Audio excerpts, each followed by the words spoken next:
Ormai le coste agrigentine sono il porto d'arrivo dei tunisini o migranti economici, non coloro che scappano da guerre, ma quelli a cui lo Stato italiano, nel caso in cui li intercettasse, darebbe un semplice foglio di via per ritornare in patria.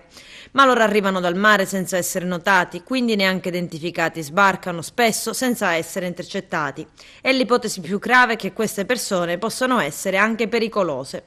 Sono questi gli sbarchi fantasma. Quasi 4.000 migranti sono arrivati da luglio ad oggi, con circa 80 imbarcazioni. L'attenzione istituzionale e mediatica è alta su Agrigento, Sky, Quinta Colonna, Striscia la Notizia, Le Iene, solo per citarne alcuni, ed oggi in prima serata su Matrix verrà raccontato lo strano sbarco avvenuto ieri a Torre Salsa. Guardate. Ore 11:30, Torre Salsa. In diretta è appena arrivato un gommoncino con un motore 115 cavalli davanti a noi. Era presente pure Angelo Macchiavello della trasmissione Matrix. Ecco il gommone. Spiega proprio Claudio Lombardo che tutte le barche arrivate sulle coste agrigentine sono carrette del mare in legno. In questo caso si tratta di un gommone piccolo ma con un motore molto potente e quindi costoso. Tanti soldi per trasportare solo 8 o al massimo 10 persone, secondo l'associazione ambientalista.